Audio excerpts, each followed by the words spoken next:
کہا زینب نے یہ رو کر سنبھالو بیویوں چادر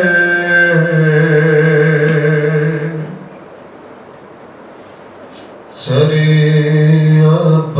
عباس آتا ہے سرے عباس آتا ہے بلا لائے سکینہ کو بلا لائے سکینہ کو کوئی زندان سے جا کر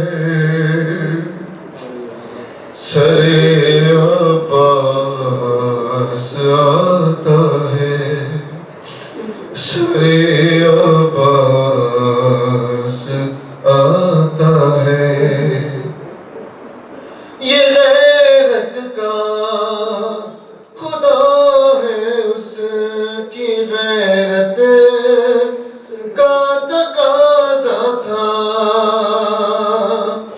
کھلا سر دیکھ کے نیزے سے جو یہ سر گراتا تھا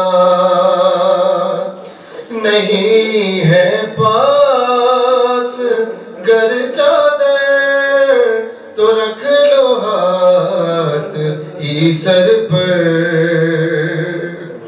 سرے عباس آتا ہے بڑا ہوگا لہو آنکھوں میں اس کی خود ہٹاؤں گی میں بچپن کی طرح سے بھائی کا چہرہ دھلاؤں گی اگر ممکن ہے تو دے دے کوئی پانی مجھے لا کر سرے عباس آتا ہے سرے عباس آتا ہے ہائے مجھے اٹھنا پڑے گا بیویوں تعظیم کو اس کی میں ام البنی کی سمت سے غازی کو چوموں گی اور سنبھالے سر کوئی آنا محمد کے یہاں کر سرے عباس آتا ہے سرے عباس آتا ہے تھے سب کی جو لیوں میں اپنے اپنے لاڈلوں کے سر رقیہ ام لیلا ام فرما مادر اصغر اٹھی کہتے ہوئے ہر ماں سر اپنے لال کا رکھ کر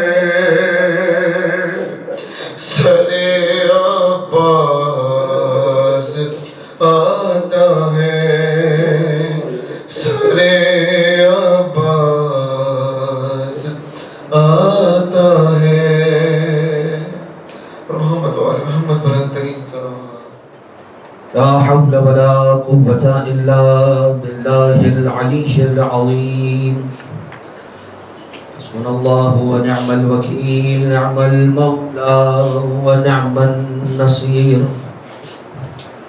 أعوذ بالله من الشيطان اللعين الرجيم بسم الله الرحمن الرحيم حمدا لك يا ذا الجود والإحسان والفضل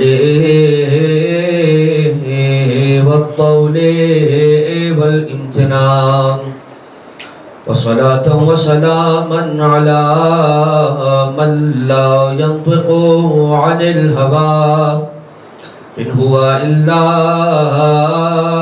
وحي يوحى حبيب قلوبنا وشفيع ذنوبنا وطبيب نفوسنا مولانا ومولى الثقلين جد الحسن والحسين أبي القاسم المصطفى محمد اللهم صل على محمد وعلى آله الذين أذهب الله عنهم الرجس وطهرهم تطهيرا اللهم صل على محمد لا سيما على الإمام المنتظر والحجة الثاني عشر واللعنة الدائمة الباقية المستمرة إلى أعدائهم ومنكري فضائلهم ومصائبهم وغاصبي حقوقهم من الأزل إلى قيام يوم الدين أما بعد فقد قال الله سبحانه وتعالى في محكم كتابه ومحكم خطابه وقوله الحق وهو أصدق القائلين بسم الله الرحمن الرحيم إن الدين عند الله الإسلام سلام صلی علی حضرات محترم، تمام تر حمد و ثنا، تعریف، تحمید، تقدیس، تمجید اسی خالق اکبر کے لیے ہے کہ جو لم یزل بھی ہے اور لا یزال بھی ہے۔ ہدیہ درود و سلام یقیناً اور حتمی طور پر انہی ہستیوں کے نام ہے کہ جنہیں درود اور سلام جن پر سجدہ ہے، جن پر درود و سلام جچتا ہے، یعنی کہ رب ذوالجلال کی بہترین خلقت اپنے تمام تر مخلوقات میں محمد و اہل بیت محمد علیہ السلام۔ ہمارا بیان مسلسل جو آپ کی خدمت میں زیارت امین اللہ کی شرح کے اعتبار سے جاری ہے، اس میں کل تک ہماری گفتگو جہاں پر پہنچی تھی وہ جملہ تھا السلام علیکہ یا امین اللہ فی ارضہ۔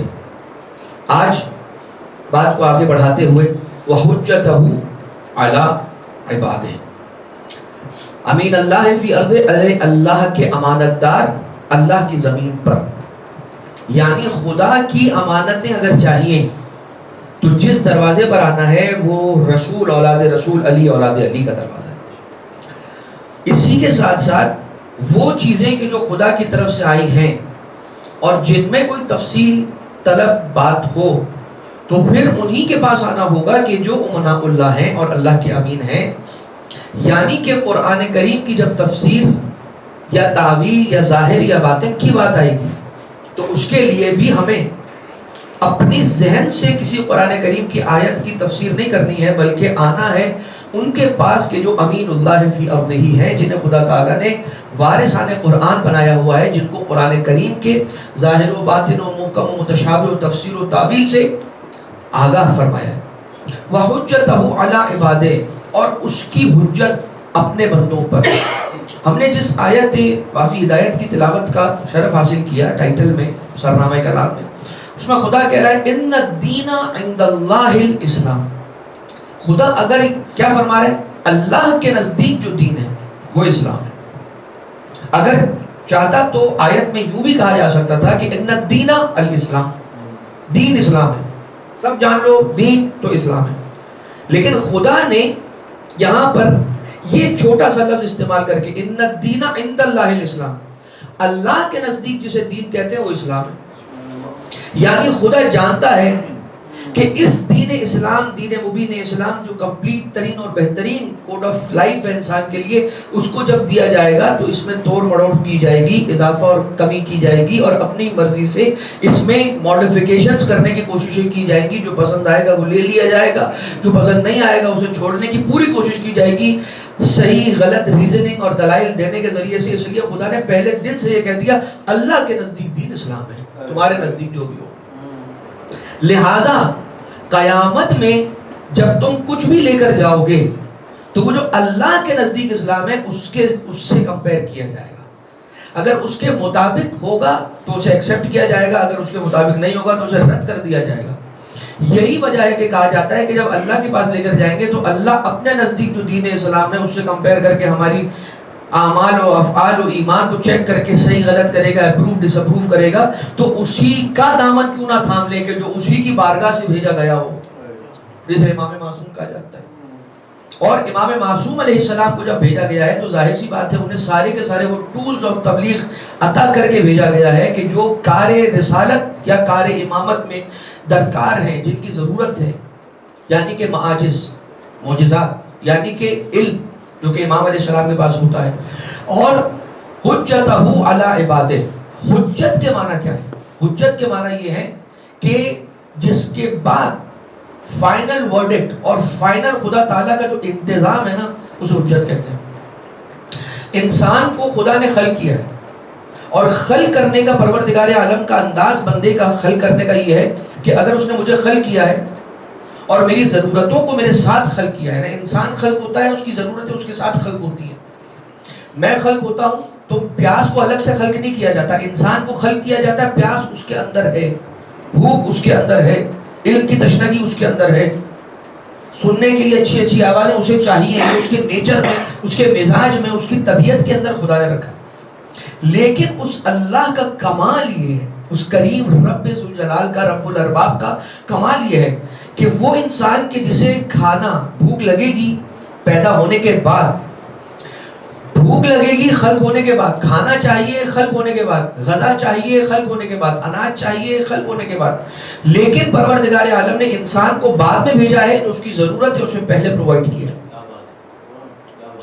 یعنی انسان کو جو دیکھنے کے لیے خوبصورت مناظر چاہیے وہ انسان کے اس دنیا میں آنے سے پہلے، یعنی اس کی ضرورت کی آواز، اس کی ضرورت کی صدا اٹھے اس سے پہلے پروردگار عالم نے اس کا انتظام کر دیا ہے. اسی طرح سے ہدایت کا اللہ نے انتظام انسان کے دنیا میں آنے سے پہلے کیا ہے. آپ یہ دیکھیے کہ اس دنیا میں ہدایت دینے والا پہلے آیا ہے، ہدایت لینے والا بعد میں آیا ہے. اور ایک کمال اور بھی ہے. اب ظاہر سی بات ہے صاحب الامر علیہ السلام کی طرف جانا ہے، وہ ہمارے زمانے کے امام ہیں، اور انسان کی، ہماری آپ کی ہر مشکل اس سنگین ترین اور مشکل ترین زمانے میں، اور یہ مزید مشکل ہوگا جیسے جیسے ظہور سے قریب ہوگا زمانہ، ہماری ہر مشکل کا حل ایک ہی دروازے پر موجود ہے، اور وہ وہی دروازہ ہے کہ جو آتھورائز دروازہ ہے پروردگار عالم کی ہدایت کا بھی اور مشکلات کے حل کا بھی. وہ امام معصوم کا دروازہ ہے، رسول خدا کے فرزند کا، یعنی کہ سرکار صاحب الامر کا دروازہ ہے. تو ذرا دیکھیے کہ ان باتوں کے اندر بھی، خدا کی ان خلقتوں کے اندر بھی امام زمانہ کی وجود کی کیسی دلیل موجود ہے. یعنی اللہ نے سورج انسان کے استعمال کے لیے پیدا کیا. میں آتا ہوں بعد میں، سورج پہلے ہے. میں دنیا میں آتا ہوں، سورج سے استفادہ کرتا ہوں، میں چلا جاتا ہوں، سورج رہ جاتا ہے. چاند میرے دنیا میں آنے سے پہلے ہے، میں دنیا میں آتا ہوں، چاند سے استفادہ کرتا ہوں، میں چلا جاتا ہوں، چاند رہ جاتا ہے. کھانا میرے دنیا میں آنے سے پہلے خدا نے مہیا کر دیا ہے، میں دنیا میں آتا ہوں، کھانے سے استفادہ کرتا ہوں، چلا جاتا ہوں، میں چلا جاتا ہوں، کھانا رہ جاتا ہے. پہاڑ اور خوبصورت سینریز، سینک بیوٹی جو پروردگار عالم نے خلق فرمائی ہے، میرے دنیا میں آنے سے پہلے ہے. میں دنیا میں آتا ہوں، اس سے استفادہ کرتا ہوں، میں چلا جاتا ہوں، وہ رہ جائے گی. اسی طرح سے ہادی دنیا میں میرے آنے سے پہلے آیا ہے. میں آتا ہوں ہادی کی، اب ہمارا جو زمانہ ہے اس میں امام زمانہ سے ہمیں ہدایت مل رہی ہے. میں ابھی یہ جملہ مکمل کر دوں، اس کے بعد یہ عرض کرتا ہوں. میں آتا ہوں، ہادی مجھ سے پہلے سے موجود ہے، 12واں امام. میں چلا جاؤں گا، ہادی رہے گا، ہادی رہے گا. اب امام زمانہ غیبت میں رہ کے کیسے ہدایت کرتے ہیں بالکل ویسے ہی جیسے امام معصوم علیہ السلام نے فرمایا کہ سورج بادلوں کی اوٹ کے پیچھے رہ کر جیسے اپنی گرمی بھی دیتا ہے روشنی بھی دیتا ہے، ویسے صاحب عمر علیہ السلام اگر غیبت کے پردے میں چھپ گئے ہیں تو ان کے ہدایت کی ذمہ داری ختم نہیں کی گئی ہے خدا کی طرف سے، وہ ہدایت کرتے ہیں۔ لہذا آج ہمیں جتنی ہدایت ملتی ہے حجتہ علی عباد، زیارت امین اللہ کہہ رہی ہے کہ حجتہ علی عباد، کون حجت ہے؟ علی عباد۔ میں نے آپ کی خدمت میں کل عرض کیا تھا یہ زیارت امین اللہ زیارت ایک ہے، فائدے تین ہیں اس کے، فائدے تو بہت سارے ہیں لیکن اس کے سٹیٹس تین ہیں۔ پہلا سٹیٹس ہے زیارت مطلقہ امیر المومنین، سیکنڈ نمبر کی۔ نمبر 2 اس کا سٹیٹس ہے زیارت مخصوصہ، عید غدیر کی زیارت، زیارت امین اللہ۔ نمبر 3 زیارت جامعہ، یہ زیارت جامعہ بھی ہے، کیوں؟ اس لیے کہ جس امام علیہ السلام کے لیے میں زیارت چاہوں تو پڑھ سکتا ہوں، وہاں پر امیر المومنین السلام علیکم یا امیر المومنین و امیر المومنین کے نام گرامی، اسم گرامی کی جگہ پر اس امام کا نام اپنی زبان سے جاری کروں اور پھر اس امام کے لیے سلام عرض کروں۔ تو یہ امام زمانہ علیہ السلام کے لیے بھی جب آپ انہیں سلام کریں گے، امام زمانہ کا نام لے کر زیارت امین اللہ پڑھیں گے ان کو سلام عرض کرنے کے لیے، تو آپ کیا کہیں گے؟ وحجتہ علی عباد، اے پروردگار تو نے انہیں حجت قرار دیا ہے اپنے بندوں پر، یعنی بندے ہدایت کے معاملے میں، دین کے معاملے میں کوئی پریشانی انہیں اگر ہے تو جو ایک مرکز خدا تعالیٰ نے بنایا ہے وہ امام معصوم کا بنایا ہے، جو امین اللہ فی ارضہ بھی ہے اور حجتہ علی عبادہ بھی ہے۔ اب یہ ہماری غلطی ہے اگر ہم ان کی طرف نہیں جاتے، اپنے مسائل میں، اپنے پرابلمز میں اگر ہم ان کی طرف نہیں جاتے اور ہم ہر چیز کے اندر اسلام کی، دین کی، خدا کی، رسول رسول کی، علی کی بات آئے گی تو ہمیں کبھی بھی وہ اسپرچول ایسپیکٹ کو اگنور نہیں کرنا ہے کہ جس کی وجہ سے میں نے یہ عرض کیا کہ امام زمانہ غیبت میں رہ کے بھی ہدایت کرتے ہیں۔ آج اگر ہمیں ہدایت ملی ہے، زیارت جامعہ پڑھیے، آپ خدا را زیارت جامعہ پڑھیے، اسے اپنی زندگی میں شامل کیجیے۔ عربی تو پڑھیے اس لیے کہ تھوڑی سی طولانی زیارت ہے، تو جتنا آپ خستہ ہونے تک عربی پڑھیں، جب خستہ ہو جائیں، تھک جائیں، بولے وہ بہت لمبی زیارت ہے، جیسے یہ خیال آئے عربی روک دیں، اب اس کا ٹرانسلیشن پڑھیں اور یقین جانیے آپ کو اس میں سے بڑے پیغامات ملیں گے۔ اس میں کیا ہے؟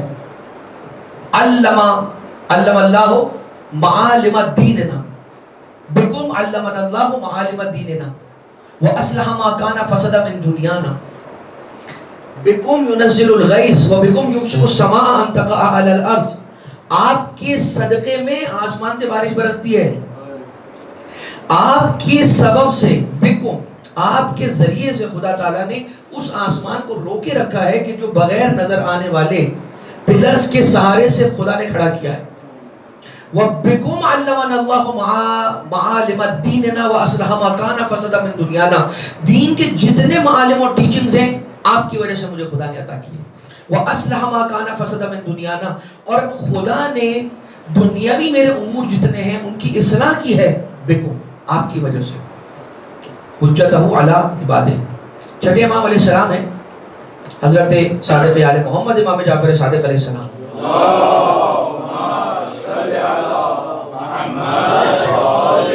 مولا ایک جگہ پر اپنے اصحاب کے ساتھ تشریف فرمائیں، غور سے سنیے گا، بہت اہم واقعہ اور اس میں بڑا اہم پیغام ہے۔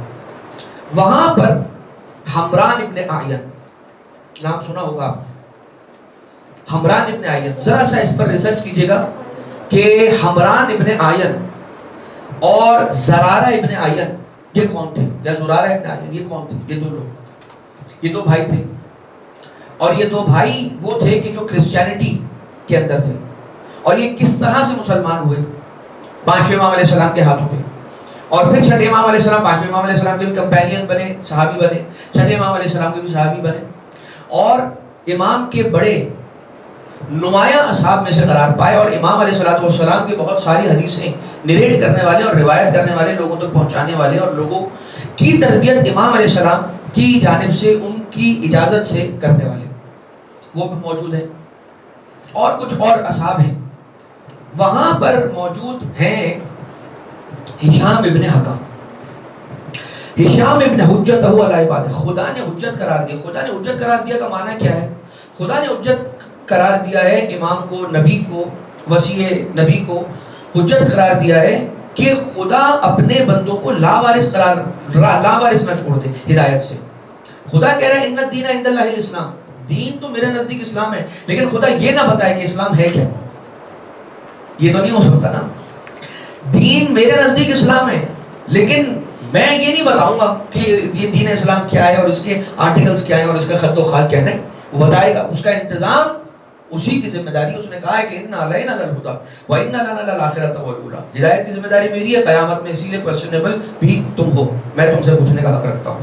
لہذا خدا نے اپنے بندوں کو اکیلا نہیں چھوڑا. ایک خدا تعالیٰ نے بولتے ہوئے اپنے نمائندگان نبی، اوصیاء نبی اور ائمہ علیہ السلام کی صورت میں ہماری ہدایت کے لیے بھیجا ہر زمانے میں. اور دوسری خاموش کتاب جسے قرآن کریم کہا جاتا ہے، یہ دونوں برابر سے بندوں کی ہدایت کے لیے پروردگار عالم نے عطا کیے ہیں. ٹھیک ہے. حجتہ علی عبادہ، حجت کی ضرورت کیوں ہے؟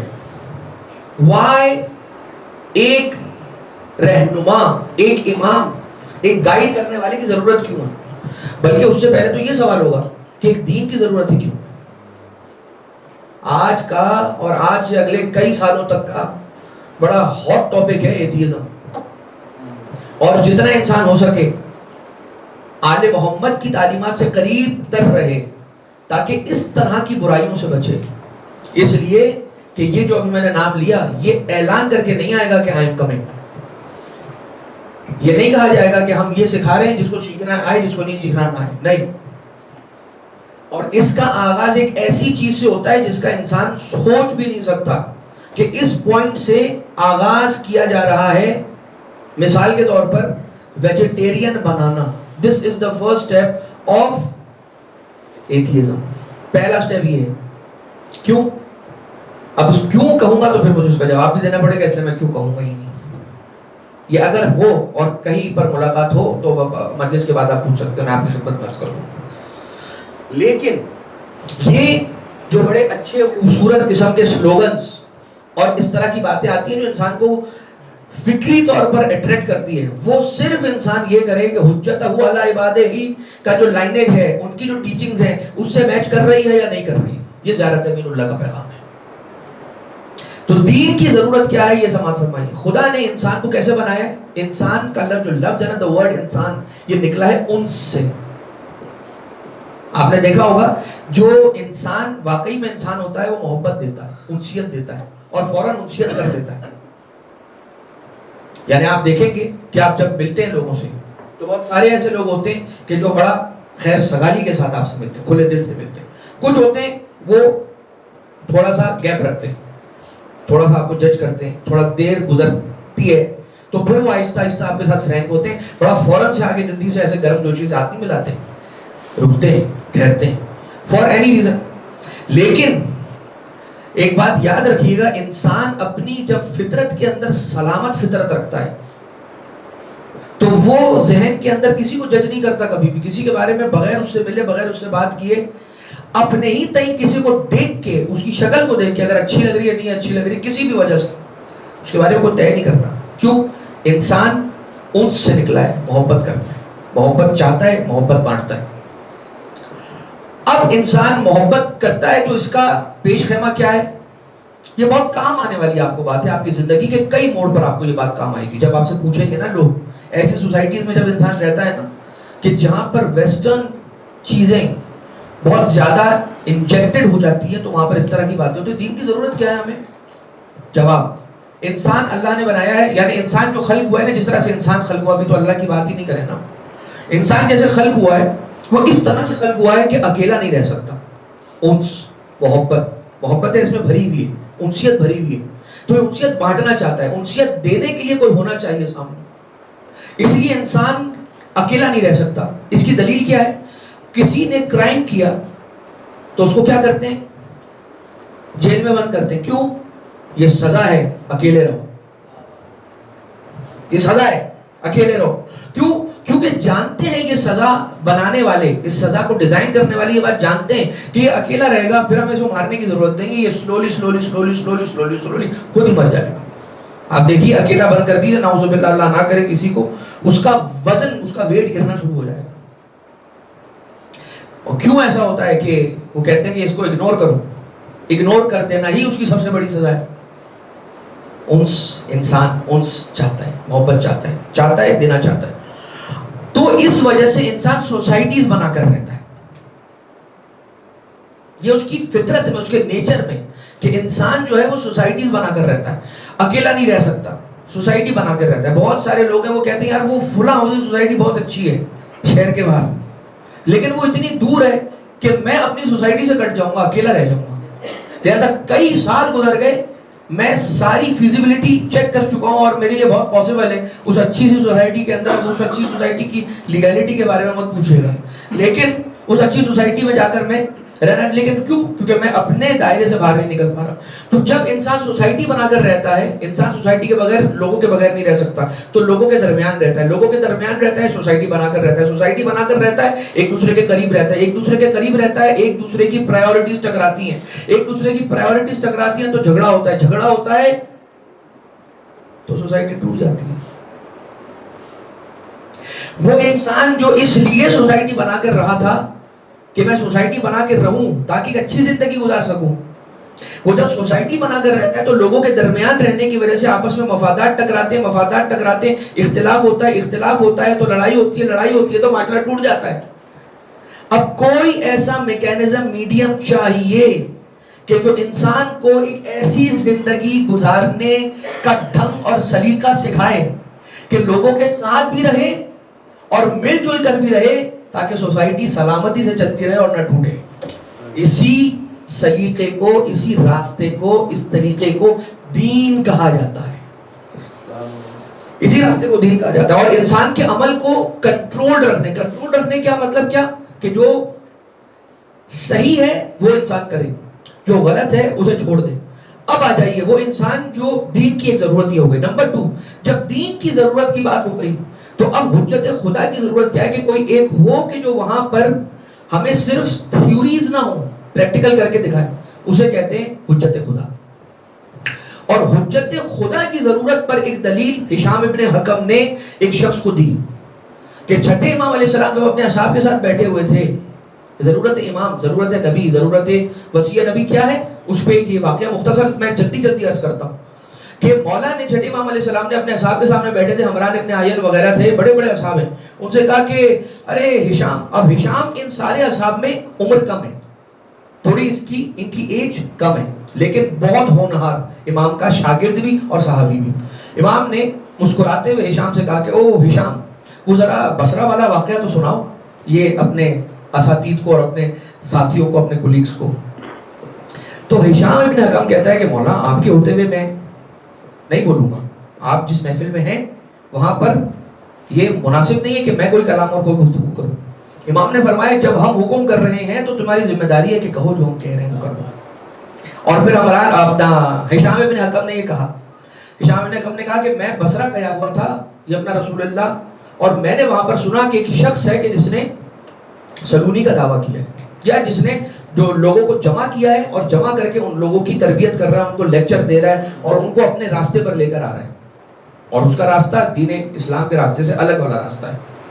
تو میں نے یہ سوچا کہ مجھے جانا چاہیے اور وہاں پر سننا چاہیے کہ وہ کیا رہا ہے. یعنی کہ امام علیہ السلام کا شاگرد ہے اور امام کا تربیت یافتہ ہے اور دیکھ رہا ہے کہ عقیدے میں خرابی ہو رہی ہے، تو وہ گیا وہاں پر اور کیا کیا یہ ذرا سنیے. جیسے اس کے درس میں پہنچے ہشام نے کہا کہ میں ایک غریب ہوں، غریب مینس پردیسی ہوں، دور کے علاقے سے آؤں، کیا مجھے اجازت ہے کہ میں بیٹھوں تمہارے درس میں؟ کہا بیٹھ جاؤ. جب وہ بیٹھے کچھ دیر گزری، ہشام نے سوال کیا، ہشام نے ہاتھ اٹھایا، کہا سر آئی ہیو اے کوسچن. کہا بالکل سوال کریں. کہا میرا سوال یہ ہے کہ کیا آپ کی آنکھیں ہیں؟ عمرو ابن عبید، کیا نام ہے اس شخص کا؟ عمرو ابن عبید. بصرہ کی مسجد کے اندر یہ واقعہ ہو رہا ہے. عمرو ابن عبید نام کا شخص ہے. اس نے کہا کہ یہ سوال بیکار ہے، اس سوال کا جواب نہیں دوں گا میں، اس لیے کہ یہ کیا سوال ہے کہ میری آنکھیں ہیں؟ میری تو آنکھیں ہیں، تمہیں نظر نہیں آ رہا، یہ سوال کیوں کر رہے ہو؟ کہا کہ آپ اجازت دیں کہ میں آپ سے سوال کروں، پلیز آپ مجھے اس کا جواب دیں، ریکویسٹ ہے میری. بہت پولائٹلی انہوں نے ریکویسٹ کی. انہوں نے کہا ہاں میری آنکھیں ہیں. تو دوسرا سوال ہشام نے کہا کہ آپ اس سے کیا کام لیتے ہیں؟ کہا میں اس سے دیکھنے کا کام لیتا ہوں. پھر اس کے بعد سوال کیا کہ آپ کے کان ہیں؟ کہا بالکل کان ہیں. اس سے کیا کام لیتے ہیں؟ اس سے سننے کا کام لیتا ہوں. زبان ہے. کیا کام لیتے ہیں؟ بولنے کا کام لیتے ہیں. ہاتھ ہے، ہاں ہے. اس سے کیا کام لیتے ہیں؟ ٹچ کرنے کا کام لیتے ہیں. قدم ہے. اس سے کیا کام لیتے ہیں؟ چلنے پھرنے کا، اٹھنے بیٹھنے کا، آنے جانے کا کام لیتے ہیں.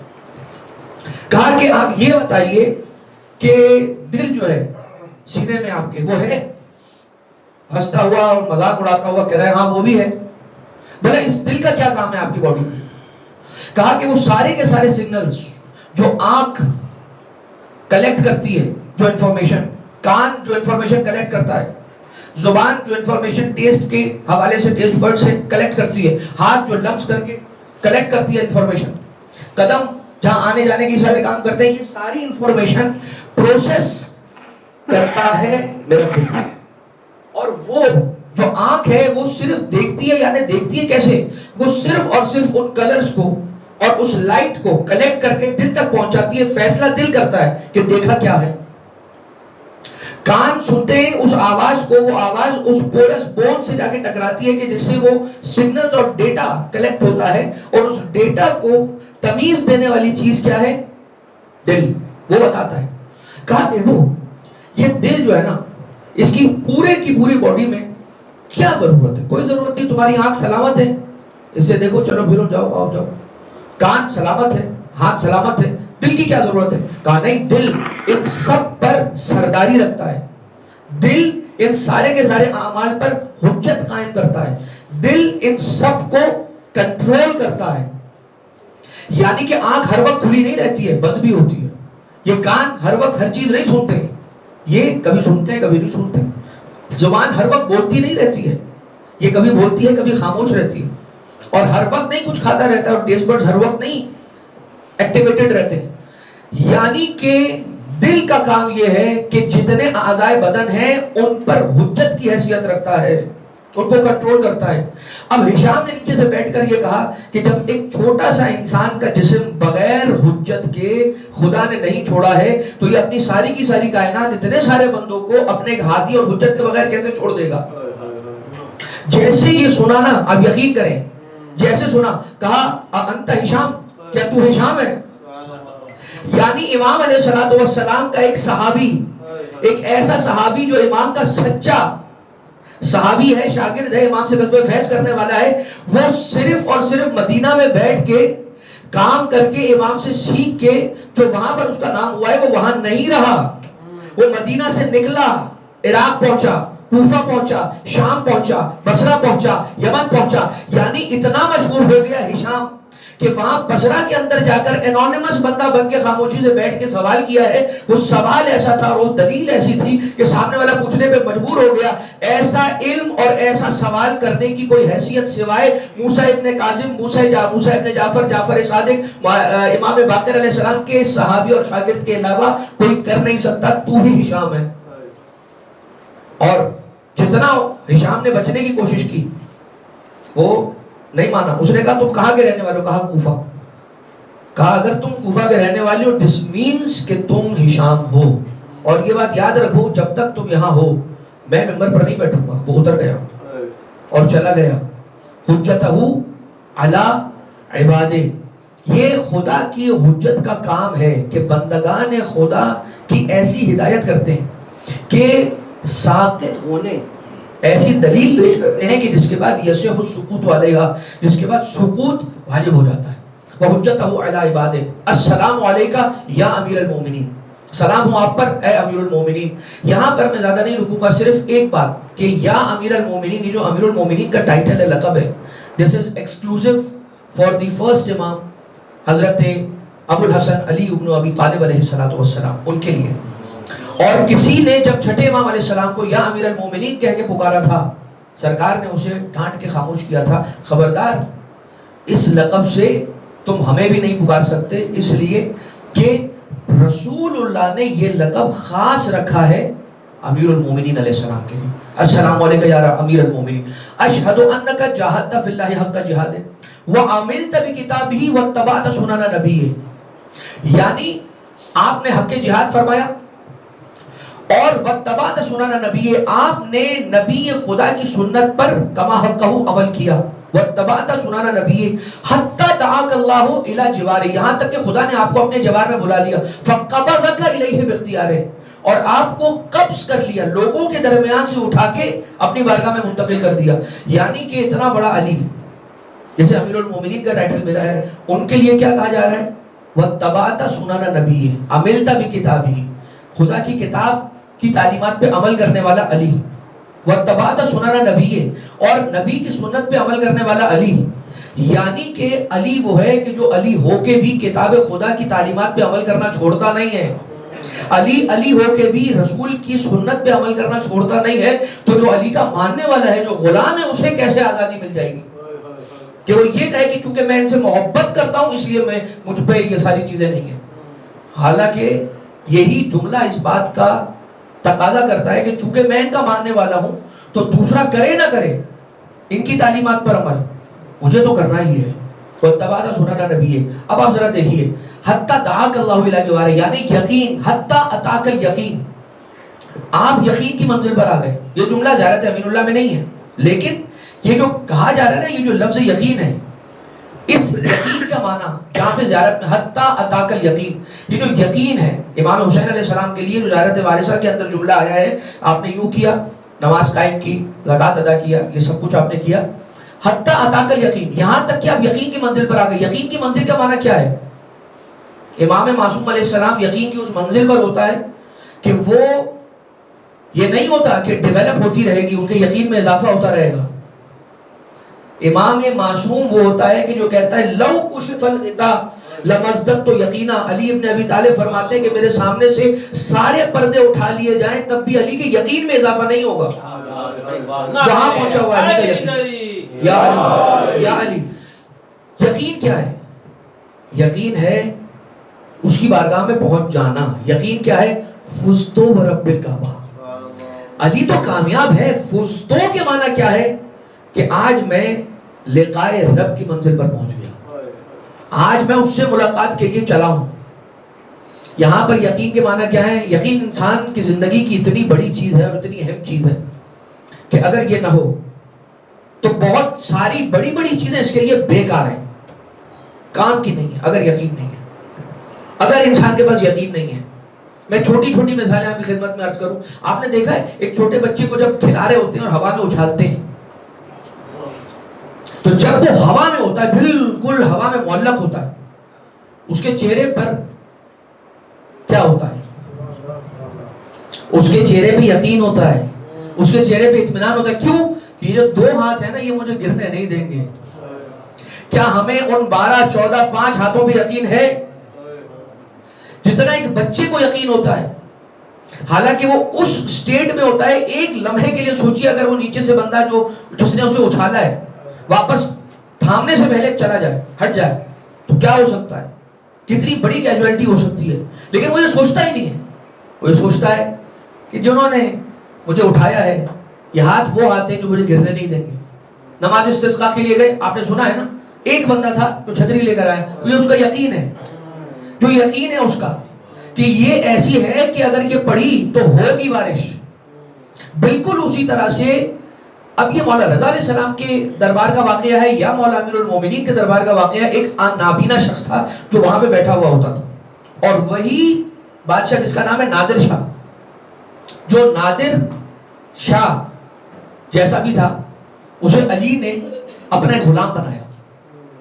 اور وہ علی کا غلام، بھلا میں کیا آپ کی خدمت میں عرض کروں، جس پر علی کی نظر کرم ہو جائے اس کی زندگی دنیا آخرت سب سنور جاتی ہے. نظر کرم ہو جائے بس، وہ اس راستے پر آٹومیٹیکلی آ جاتا ہے ان کی نظر کرم کی وجہ سے کہ جس راستے پہ چلنا خدا نے چاہا ہے اپنے بندوں کے لیے، اس راستے کو آپٹ کیا ہے، پسند کیا ہے.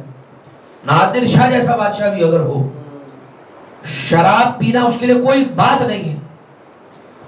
جتنے کام شریعت کے دائرے کے باہر کے ہیں اس کے لیے کرنے کی کوئی مشکل کی بات نہیں ہے. لیکن بس ایک مرتبہ یہ ہوا کہ علاقے کو فتح کرنے کے لیے جاتے ہوئے درمیان میں ایک سائے دار جگہ دیکھی. وہ کیا تھی؟ علی کی قبر. ابھی روضہ نہیں ہے، کچھ بھی نہیں ہے، صرف ایک سایہ ہے جو کھجور کی درخت کی ٹہنیوں کے ذریعے سے بنایا ہے، اور وہاں پر آرام کر رہا ہے.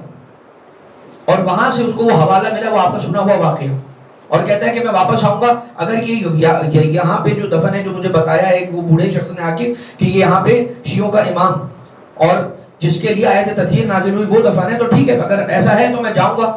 تو صاحب قبر سے کہا یا علی میں جا رہا ہوں، مجھے کامیابی ملی تو آ کے آپ کا روضہ بناؤں گا۔ کامیابی کیوں نہیں ملتی؟ کیوں نہیں ملتی کامیابی؟ واسطہ کس کا بنایا تھا؟ کامیابی ملی، آیا روضہ بنایا، اب آنا شروع ہو گیا۔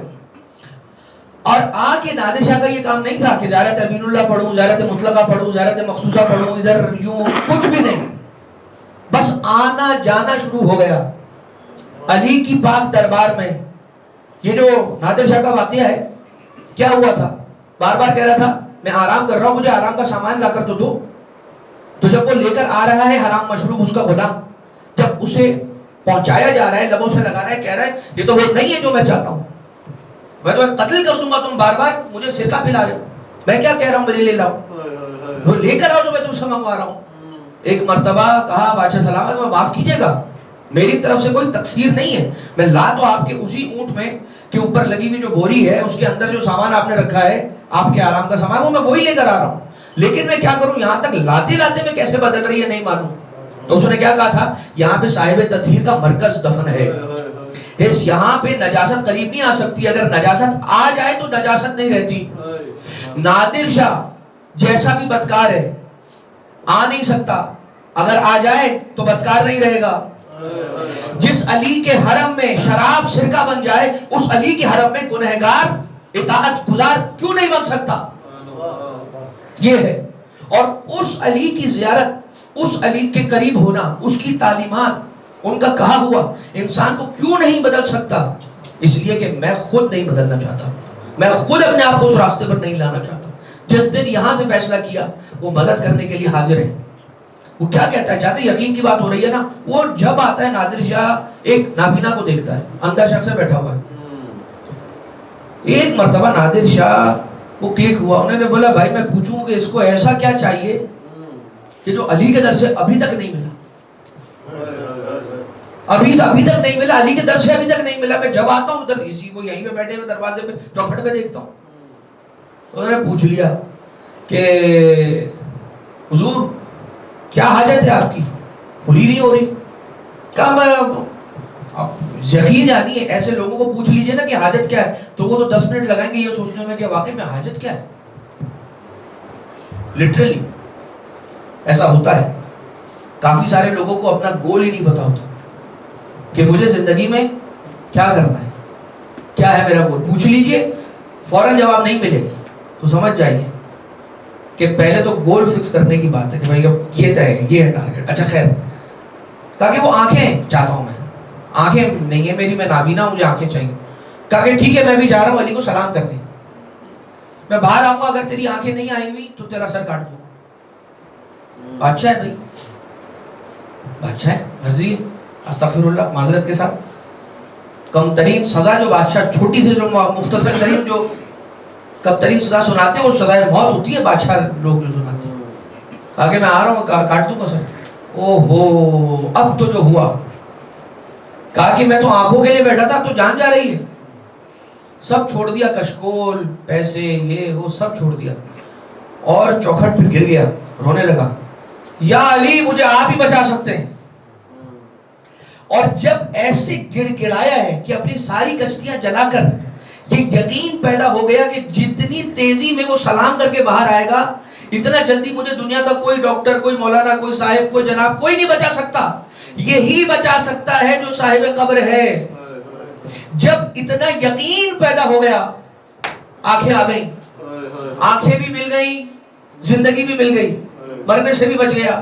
یہ بات ہے یقین کی، جتنا انسان جلدی ان پر یقین حاصل کر لے گا اتنا ایمان کے پرواز کے مراحل کو جلدی طے کرے گا۔ اب آپ ایک سوال مجھ سے کر سکتے ہیں، مولانا پھر یقین کیسے پیدا کریں؟ جواب ہے کہیں سے نہیں ملے نا، وہ بھی یہیں سے ملے گا۔ اگر یقین یہ نہ معلوم ہو کہ مجھے یقین کہاں سے ملے گا تو اس کے لیے بھی یہیں آئے اور کہیں مولا یقین دے دیجیے۔ آپ یقین جانیے کہ یقین کی دولت ملے گی۔ یہ دربار دنیاوی دربار سے زیادہ یہ اخروی دربار ہے، جو بارگاہ اہل بیت کی بات ہو رہی ہے، یعنی 6 معصوم جو مدینہ میں دفن ہیں اور جتنے دنیا میں جہاں کہیں پر بھی معصومین علیہ السلام دفن ہیں، یہ ساری بارگاہیں نور کی بارگاہیں ہیں، نورانی بارگاہیں.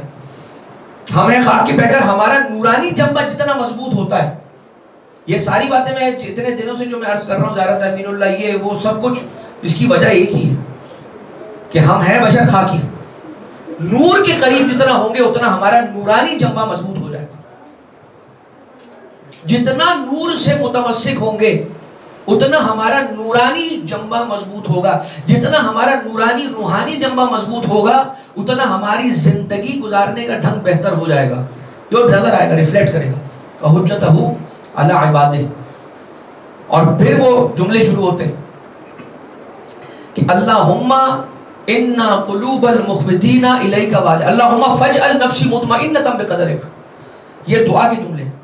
میں نے وہ کچھ جو زیارت کے جملے تھے، 1-2 جملے ان کو حذف کر دیا، ورنہ بات مکمل نہیں ہو پائے گی. ویسے بات تو ویسے بھی نہیں مکمل ہو پائے گی. اس کے تھوڑے میں ہائی لائٹس آپ کی خدمت میں عرض کر رہا ہوں تاکہ ان 5-6-7 مجلسوں کا یہ فائدہ ایٹ لیسٹ ہو کہ ہمیں یہ بات لرننگ میں آ جائے ہماری کہ زیارتیں صرف وقت گزارنے کا نام نہیں ہے، جلدی رٹ کے پڑھ لے کے آگے گزر جانے والی چیز نہیں ہے. رکنا ہے، اس میں غور و فکر کرنا ہے، اس میں ہمارے لیے پیغام ہے.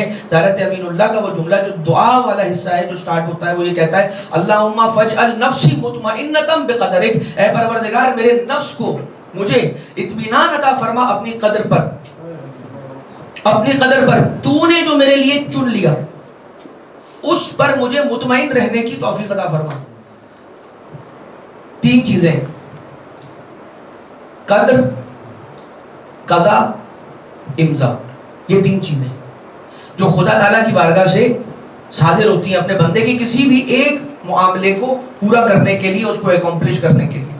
پہلے خدا تعالیٰ کسی کے لیے مقدر کرتا ہے کسی چیز کو. جب مقدر کر دیتا ہے تو پھر اس کی قضاوت ہوتی ہے، یعنی پھر وہ فیصلہ کرتا ہے، قضا. اور تیسری ہے امضا، اس میں سٹیمپ لگتا ہے.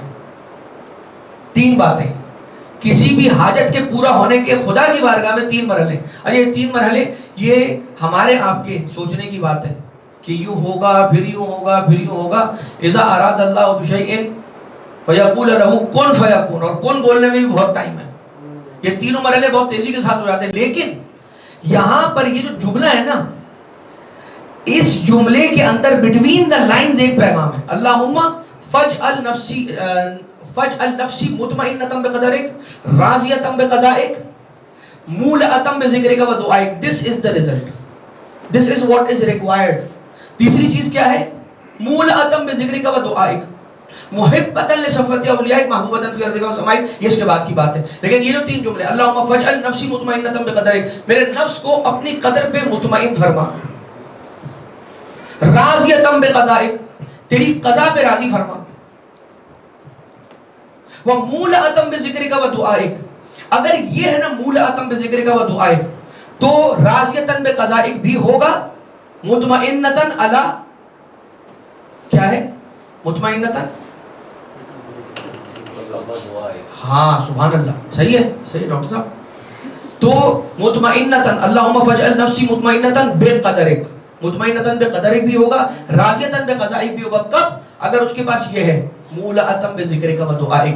2 چیزیں ہیں کہ جس کے ذریعے سے انسان کو، 2 چیزوں کے ذریعے سے انسان کو قدر الہی پہ اطمینان ملے گا اور اس کی قضا پہ رضا ملے گی. اور وہ کیا ہے؟ دعا اور ذکر. یہ 2 چیزیں ہیں. خدا یہ کہتا ہے کہ تم دعا جب کرتے ہو تو یہ بات یاد رکھو کہ تمہاری دعا قبول ہوگی اگر وہ چیز تمہارے ٹھیک ہے، تمہیں ملے گی ہی ملے گی. یقین، ابھی جب یقین کی بات آ رہی تھی، یعنی جب دعا کرو تو دعا یقین کے ساتھ ڈائریکٹلی پروپورشنل ہے. کیوں؟ میں وہ آپ کو حدیث سنانا چاہتا ہوں کہ امام علیہ السلام سے بہتر نہ یقین کوئی ڈسکس کر سکتا ہے نہ دعا کوئی بیان کر سکتا ہے. امام علیہ السلام نے جو فرما دیا ہے that is eternal and divine. اس سے بہتر اس ٹاپک پہ کوئی دنیا کا کیسا بھی آدمی ہو وہ اچھی اسپیچ نہیں کر سکتا، نہ میں. اگر میرے پاس امام علیہ السلام کے یہ کلام نہ ہو تو یہ بات یاد رکھیے گا، کچھ نہیں بول سکتا انسان. مولا نے کیا فرمایا کہ جب دعا کرو تو یقین رکھو کہ قبول ہوگی. کیوں؟ اس لیے کہ اگر تمہاری دعا قبول نہ ہونی ہوتی تو وہ دعا کرنے کی توفیق جو تمہیں ملی ہے وہ تمہیں توفیق ہی نہ ملتی. یعنی تمہیں اگر دعا کرنے کی توفیق ملی ہے، تمہیں اگر اتنی توفیق ملی ہے کہ تم نے مصلی عبادت بچھا کے اس کی بارگاہ میں آ کے اپنے دست دعا کو اٹھا لیا ہے، دس مینز کہ اس کی نظر کرم تم پر ہے. جس نے تمہیں دعا کے لیے موقع دیا کہ تم اس سے مانگ سکو، وہی وہ خدا ہے کہ جس نے طے کیا ہے کہ تمہیں دے گا.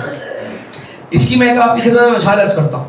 حضرت آدم علیہ السلام 40 سال تک فرما رہے تھے نا ربنا ظلمنا انفسنا وان لم تغفر لنا وترحمنا لنكونن من الخاسرین. خدا نے دیا، اس کی مرضی ہے بھائی، وہ خدا ہے.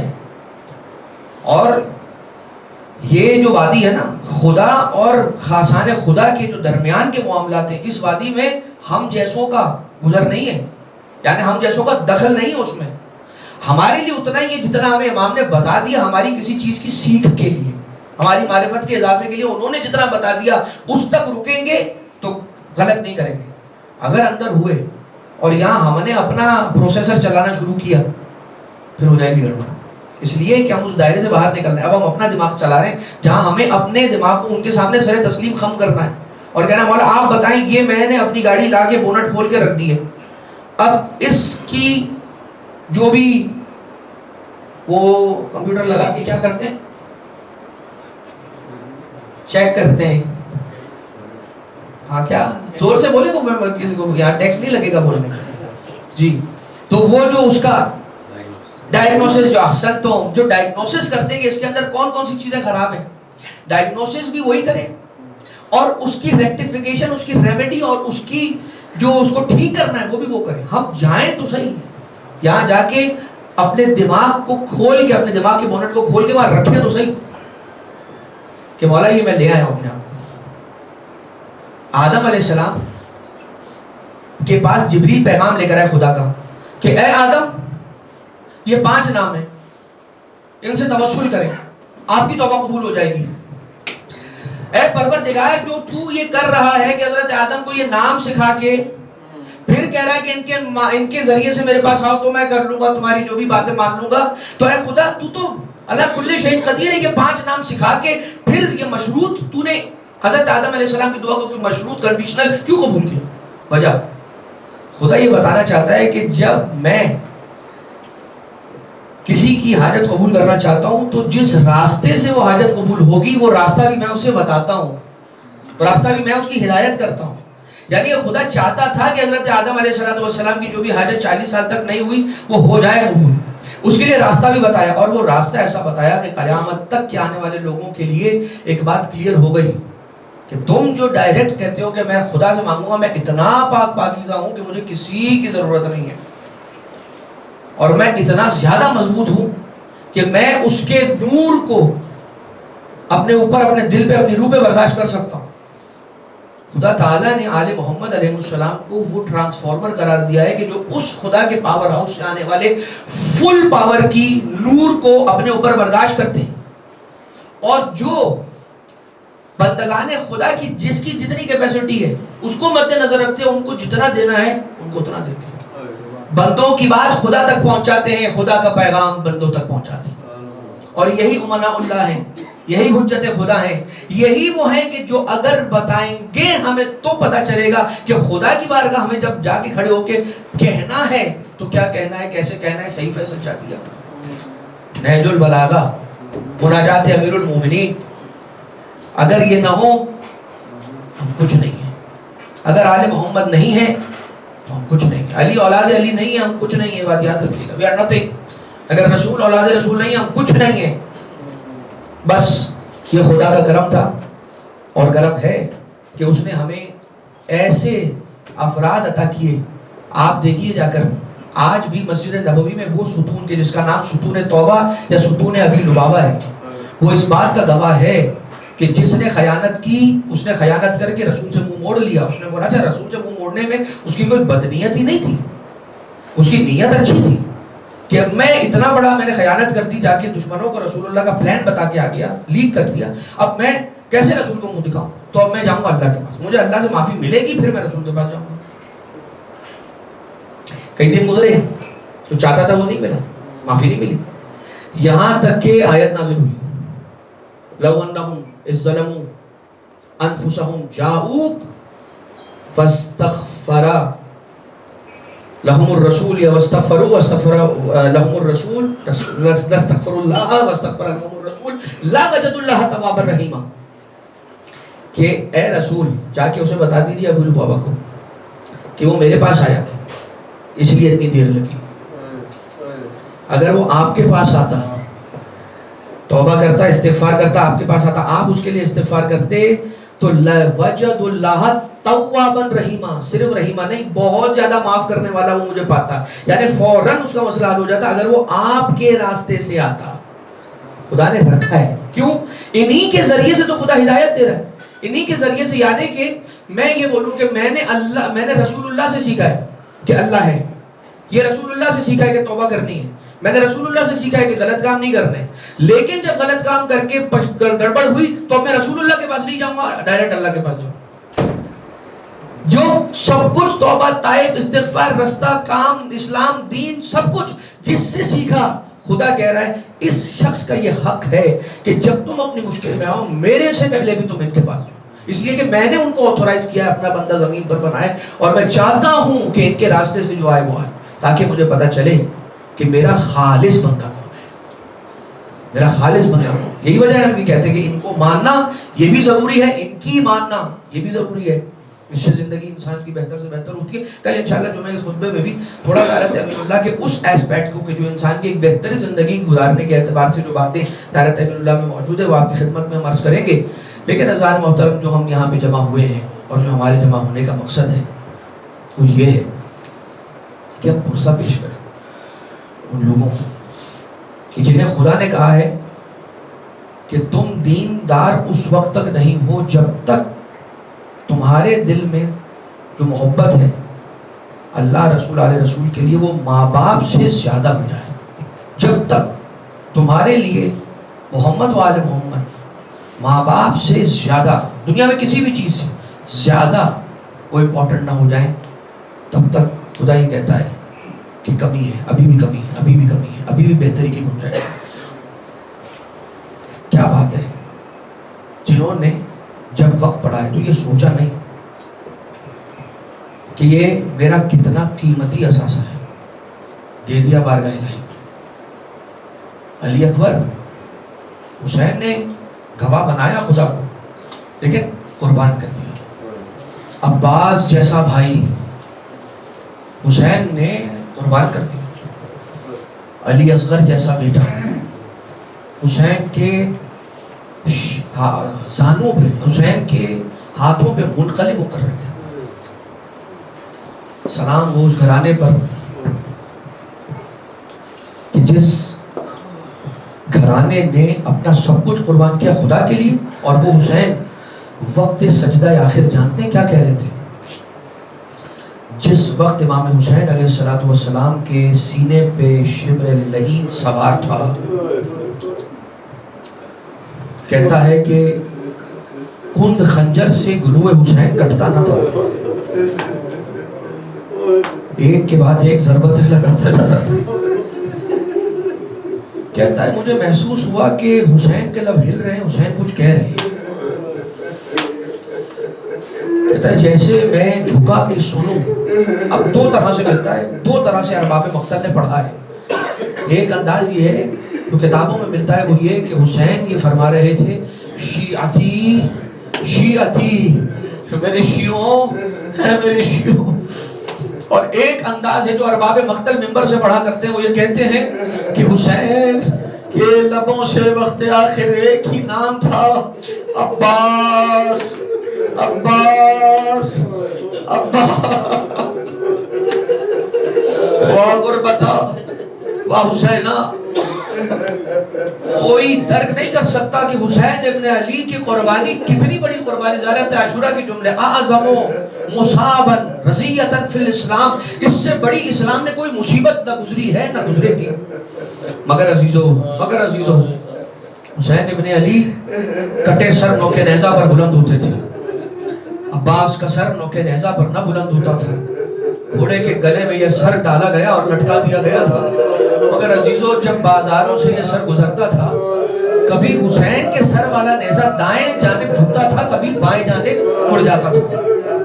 یہ اتنے لعین تھے نیزہ بردار لوگ, یہ کہتے ہیں کہ حسین کا سر دائیں بائیں جانب کیوں مڑ جاتا ہے؟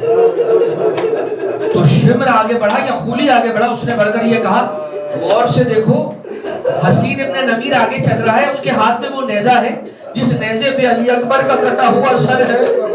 دیکھو اب یہ سر جب دائیں جانب جائے گا حسین کا سر وہاں مڑ جائے گا, ارے جب علی اکبر کا سر بائیں جائے گا حسین کا سر وہاں مڑ جائے گا. ہائے رے غربت ضعیفی یہ حسین, ارے رات کی تاریکی میں جب کٹا سر خولی لے کے اپنے گھر آیا ہے نا, تو یہ وہ بی بی تھی کہ جو جناب زینب سے قرآن پڑھا کرتی تھی کوفہ میں, جس کا نام تھا ثعلبیہ. اور امام حسین جب آئے تھے کوفہ سے مدینہ بی بی زینب کو لے جانے کے لیے تو وعدہ کر کے گئے تھے ثعلبیہ ہم آئیں گے ضرور, تیرے گھر آئیں گے, مگر یہ یاد رکھنا جس دن حسین تیرا مہمان ہو اس دن حسین کو پہچان تو لے گی نا, پہچاننے سے انکار نہ کر دینا. سر کٹا ہوا امام حسین ابن علی کا کٹا ہوا سر تنور میں خولی نے رکھا. رات کے ایک پہر میں جب ثعلبیہ اٹھ کے باہر آئی, ثعلبیہ کون ہے؟ خولی کی زوجہ کا نام ہے ثعلبیہ. جب اپنے صحن میں آئی ہے تنور سے نور نکلتا ہوا دیکھا, قریب آئی تنور کو کھول کے دیکھا, ایک انتہائی منور چہرہ ہے کہ جس سے نور نکل رہا تھا. چہرہ زخمی ہے, پیشانی پہ تیر کا نشان ہے, آنکھیں زخمی ہیں, داڑھی خون سے بھری ہوئی ہے. پہچان نہ سکی ثعلبیہ. پوچھا اے بندہ صالح خداوند متعال تو کون ہے, اپنا تعارف کروا. اب سرے بریدہ حسین ابن علی گویا ہوا. فرماتے ہیں اے ثعلبیہ حسین ابن علی تیرے گھر مہمان ہوا ہے. حسین نے اپنا وعدہ پورا کر دیا. ثعلبیہ تو نے مجھے نہ پہچانا, میں تیرا آقا حسین. مگر عزیزو اپنی زوجہ ثعلبیہ کو گھر میں قید کیا, پہرا دیتا رہا, یہاں تک کہ وہ موقع آیا کہ جب خولی نے ایک مرتبہ تنور کی طرف دیکھا نا تو تنور سے نور نکلنا بند ہو گیا. یہ پریشان ہوا تو آگے جا کر دیکھا تنور میں سر حسین ابن علی نہیں تھا. بہت سوچا, بہت سوچ کر اس کے ذہن میں یہ خیال آیا کہ مجھے حسین ابن نمیر کے گھر جانا چاہیے. حسین ابن نمیر کے گھر کا دروازہ کھٹکھٹایا, چہرے پر بوکھلاہٹ کے آثار تھے. کہا خولی رات کے اس پہر میں میرے گھر کیوں آیا ہے؟ کہا مجھے جلدی سے اس صندوق کے پاس لے جا جہاں تو نے علی اکبر کا کٹا ہوا سر رکھا تھا. ارے تالے سے قفل کو کھولا ہے, ایک مرتبہ صندوق کو وا کیا تو کیا دیکھا, بوڑھے باپ کا سر ہے, جوان کے گال ہے, لبے حسین, غربت حسین کا پتہ دے رہے ہیں. وہ موقع آیا کہ جب اہل بیت عصمت و طہارت کے گھرانے کے قیدی جو ہے نا وہ یزید کے زندان میں قید تھے. جو زوجہ یزید ہے اس کا نام ہے ہند. یہ ہند وہ ہے کہ جو مشلول تھی, پیرالائزڈ ہوا کرتی تھی جب یہ کم عمر کم سن تھی. اس کا والد, ہند کا والد امام حسین علیہ السلام رسول اللہ کے پاس لایا تھا یا مولا کائنات کے پاس لایا تھا اور کہا تھا میری بیٹی کو شفا دے دیجئے, خدا سے شفا لے کر میری بیٹی کو دے دیجئے اذن سے. ایک مرتبہ امام امیر المومنین نے فرمایا کہ آج شفا حسین ابن علی کے ہاتھوں سے ملے گی, اور امام حسین کو بلایا اور کہا بیٹا اس بچی کے لیے دعا کرو. مولا حسین نے دعا فرمائی, ہند شفایاب ہوئی. جب ہند کچھ بڑی ہوئی تو کہتی ہے کہ مجھے جناب زینب کبریٰ کی خدامی کا شرف حاصل کرنا ہے, مجھے اس گھرانے سے شفا ملی تھی, میں یہاں پہ آ کے ٹھیک ہوئی تھی. اے بابا مجھے اجازت دیجئے کچھ عرصہ میں جا کر اس گھرانے میں کنیزی کروں. ہند جناب زینب کی کنیز رہی کچھ عرصہ مدینہ میں, بعد میں جب عقد ہو گیا شادی ہو گئی تو شام چلی گئی. اب جو ہند ہے یزید کے دربار میں ہے, یزید کی ناموس ہے. جو ہند کی کنیز ہے اس نے آ کے بتایا کہ اے شہزادی میں نے زندان میں کچھ ایسے قیدی آئے ہوئے دیکھے ہیں کہ جن کے چہرے چاند کی نورانیت کی طرح سے چمک رہے ہیں, جن کی پیشانی پہ سجدوں کا نشان ہے. ایک مرتبہ کہاں میں جاؤں گی ان لوگوں سے ملوں گی, یہ کون سے قیدی ہیں جو خدا کے پسندیدہ بندے لگ رہے ہیں، اس کے عبادت گزار بندے لگ رہے ہیں، نیا لباس پہنا، اپنے شاہی آب و تاب کے ساتھ ہند چلی ہے، جیسے زندان میں آئی ہے، اس کے لیے مسند رکھی گئی۔ دور سے جناب زینب کبریٰ نے ہند کو آتے ہوئے دیکھا، پہچان لیا، سر پر ردا نہ تھی۔ ام کلثوم سے کہا وہ دیکھو ہند آ رہی ہے۔ ایک مرتبہ جناب زینب نے اپنے دونوں زانووں کے درمیان سر رکھ کے خود کے اپنے سر کو جھکا لیا۔ جیسے ہی ہند آئی ہے، ایک مرتبہ گفتگو کا سلسلہ شروع ہوا۔ کہاں کے رہنے والے ہو؟ فرمایا مدینہ منورہ۔ اچھا، مدینہ کا نام سنا، اپنی شہزادی کا علاقہ یاد آ گیا۔ مدینہ میں کس علاقے کے رہنے والے ہو؟ محلہ بنی ہاشم کا نام لیا۔ محلہ بنی ہاشم میں تو میری شہزادی بھی رہتی ہے، میری آقا زادی بھی رہتی ہے۔ کہا کون ہے تیرا آقا؟ کون ہے تیری شہزادی؟ فرمایا زینب بنت علی، میری شہزادی ہے۔ حسین ابن علی میرا آقا ہے۔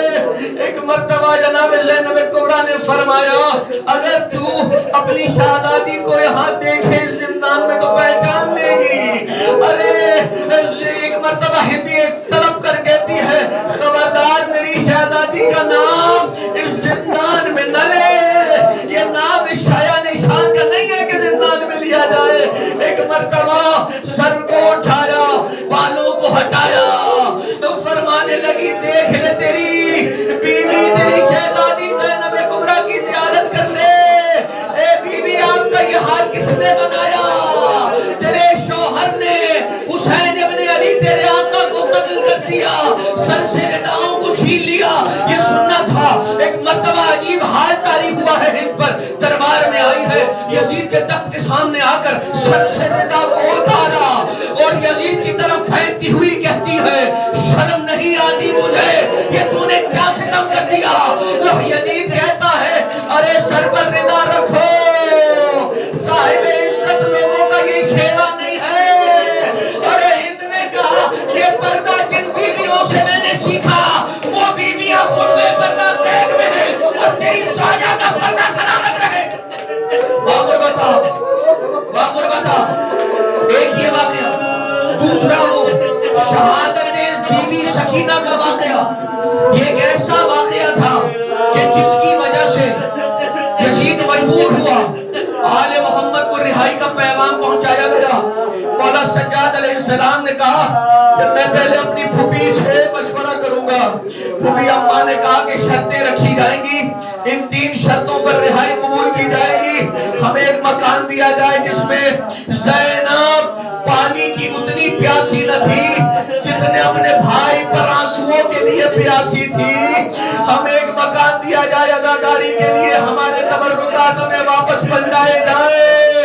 ارے تبرکات آنا شروع ہوئے، ایک جگہ دی گئی جہاں پر زینب کبریٰ بنت علی نے مجلس حسین کا آغاز کیا، لیکن جب یہ تبرکات آنے لگے اور محمد کا سر آیا، ارے وہ 2 سر تھے کونے میں پڑے رہے۔ جیسے ہی قاسم کا سر آیا، ام فروہ نے لپک کے اپنے لال کو سینے سے لگایا۔ علی اصغر کا سر آیا، ام رواب آگے بڑھی۔ ارے جیسے جیسے سرائے شہداء آتے رہے، جیسے حسین کا سر آیا، ایک مرتبہ زینب نے دوڑ کے اپنے بھائی کا سر لیا، سینے سے لگایا، کبھی زخموں کو چومتی ہے، کبھی پیشانی کو بوسہ دیتی ہے، کبھی رخساروں کو چومتی ہے، یہاں تک کہ ایک ایسا سر آیا کہ ساری کی ساری بیویاں اپنی جگہ سے کھڑی ہو گئی۔ عباس کا سر آیا، ساری بیویاں واہ جامع کی صدائیں لگانے لگی۔ ارے سب نے پرسا دیا، زینب نے بھی پرسا دیا۔ ارے مسلم کی زوجہ نے اپنے لال، اپنے دونوں لالوں کے سروں کو لیا، لیکن شامی کسی عورت نے جب 2 امام محمد کے 2 سر پڑے دیکھے نا تو کہنے لگی کیا ان 2 سروں کا کوئی اٹھانے والا نہیں ہے، یا ان کی ماں چل بسی اور مر گئی؟ زینب نے فرمایا ان کی ماں نے تیرا کیا بگاڑا ہے؟ اگر میں زینب ان کی ماں ہوں، لیکن پہلے اپنے بھیا حسین پر روں گی، جب تک حسین پر نہ رو لوں جنہیں میں نے اپنے بھیا پہ واری کیا،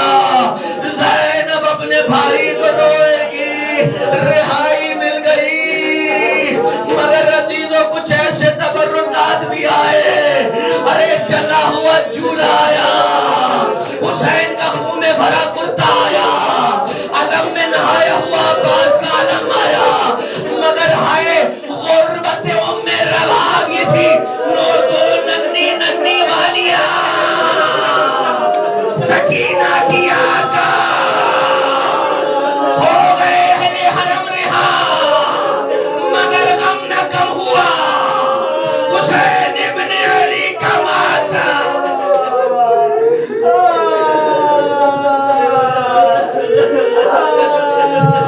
یا حسین یا حسین زندان کھل گیا ہے،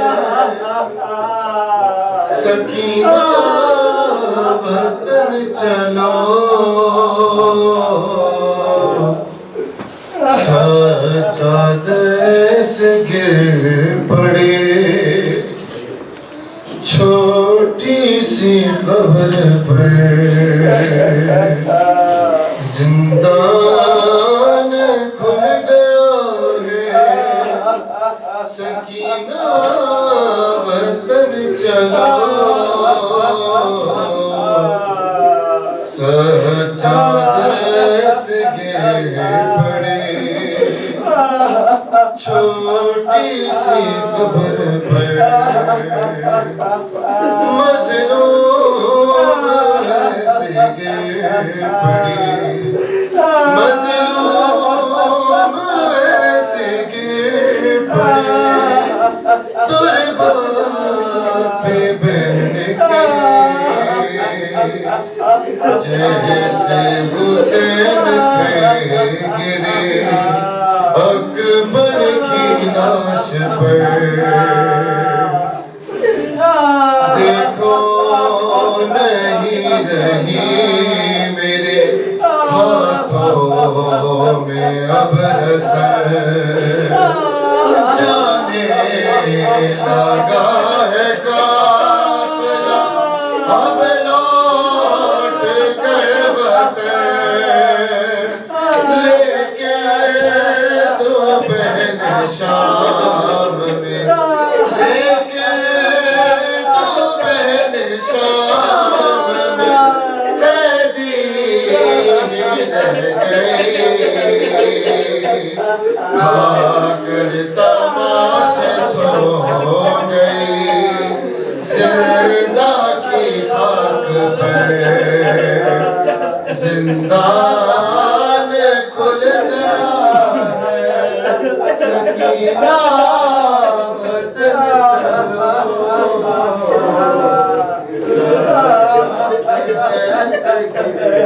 بڑے چھوٹی سی قبر پر، اماں کی طرح تجھ کو نہ مل پائی تھی ردا، بابا کی طرح تجھ کو کفن بھی نہ مل سکا، پتھر بھی کھائے شام میں، پتھر بھی کھائے شام میں، تو نے میری طرح ناکے سے گر کے ہو گئی، تیری بھی خبر، زندان کھل گیا ہے، سکینہ وطن چلو،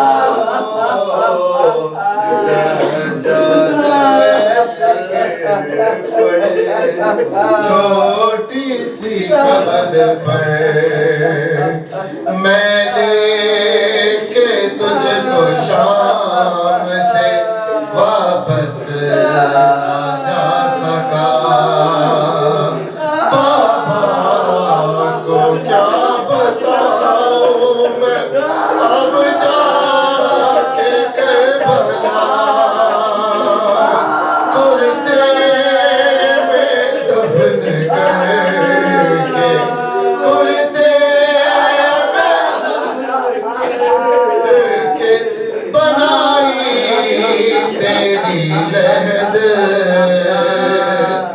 عابد کو خون لائے گا یہ درد عمر بھر زندان کھل گیا ہے سکینہ وطن چلو سجادے سے گر پڑے حیا علی خیر العمل حیا علی خیر العمل حیا علی خیر العمل حیا علی خیر العمل حیا علی خیر العمل حیا علی خیر العمل حیا علی خیر العمل یا حسین یا حسین یا حسین یا حسین یا حسین یا حسین یا حسین یا حسین حیا علی خیر العمل حیا علی خیر العمل حیا علی خیر العمل حیا علی خیر العمل یا حسین یا حسین یا حسین یا حسین یا حسین یا حسین حیا علی خیر العمل حیا علی خیر العمل حیا علی خیر العمل حیا علی خیر العمل حیا علی خیر العمل حیا علی خیر العمل یا حسین یا حسین یا حسین یا حسین یا حسین یا حسین یا حسین یا حسین رہائی قید سے زینب کو جب ملی ہوگی رہائی قید سے زینب کو جب ملی ہوگی رہائی قید سے زینب کو جب ملی ہوگی رہائی قید سے زینب کو جب ملی ہوگی بنا حسین کے بنا حسین کے وہ کیسے گھر گئی ہوگی رہائی قید سے زینب کو جب ملی ہوگی رہائی قید سے زینب کو جب ملی ہوگی نانا تیرے نواسے کو تیری امت نے دفن کیا ہے یار یاہی پر میں چھوڑ دیا حسین حسین حسین حسین حسین نشاں حسین نشاں حسین دین ہے حسین دین بنا شہید کربلا تبھی ہے نوا ہے تیرا گھر لوٹا بے جرم پہ کھاتا حسین یا حسین یا حسین یا حسین بطول ساتھ یہی بات سوچتے ہوگی رہائی قید سے زینب کو جب ملی ہوگی رہائی قید سے زینب کو جب ملی ہوگی رہائی قید سے زینب کو جب ملی ہوگی بڑے تلاش جوانوں کے دشت کربل میں پڑا تھا غازی کا لاشا ہو گیا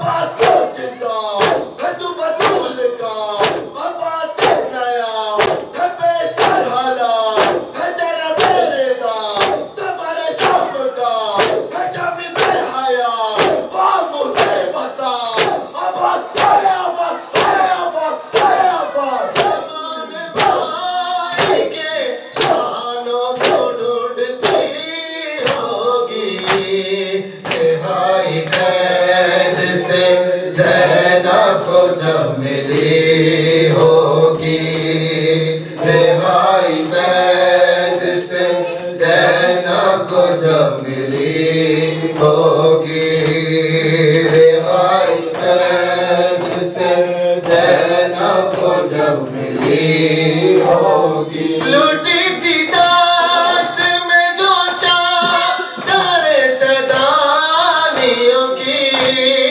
لوٹائی عابد بیمار کو لعینوں نے، سجاد سجاد سجاد بیمار کربلا اور صرف کھاتا تمہارا قافلہ تو دھلتا ہوا بہن کے بیڑیاں، جدھر بھی تو گیا وہ راستہ بھی تھا لہو لہو ہوا، نہ جانے کس طرح یہ تو نے سہ لیا، وہ تیرا بے حدی قدر کو نہ ہوا، پھر اس کے بعد بھی تو جب تک جیا تمہاری آنکھ سے سدا ہے تو کہا، سجا ہے سجا ہے سجا ہے سجا، علی کی لاڈلی حسرت سے دیکھتی ہوگی، رہائی قید سے زینب کو جب ملی ہوگی، رہائی قید سے زینب کو جب ملی ہوگی، رہائی قید سے زینب کو جب ملی ہوگی، بنا حسین کے وہ کیسے گر گئی ہوگی، رہائی قید سے زینب کو جب ملی ہوگی، رہائی قید سے زینب کو جب ملی ہوگی، وہ چھ مہینے کے بچے کو تیر مارا تھا، وہ شیر کا سر بھی سینہ پہ آیا تھا، صغیر ہے صغیر صغیر ہے صغیر صغیر کربلا ہے کشتہ ہے جفا، کسی کی دشمنی ہے تم سے کیوں بھلا، تمہارا سن بھی نہیں ہے جنگ کا، خدا کا تیر ہے پتے سے ہر بلا، تمہارا پھول سے پیتا کو ہے گلا، رب آپ کس طرح کرے گی حوصلہ، خدایا حوصلہ، حسین پر یہی تو وقت ہے کڑا، لہو صغیر کا ہے منہ پہ بھر لیا، صغیر ہے صغیر ہے صغیر ہے صغیر، بطول لہد میں منہ اپنا پیٹتی ہوگی، رہائی قید سے زینب کو جب ملی ہوگی، رہائی قید سے زینب کو جب ملی ہوگی، رہائی قید سے زینب کو جب ملی ہوگی، سادات کربلا سادات کربلا،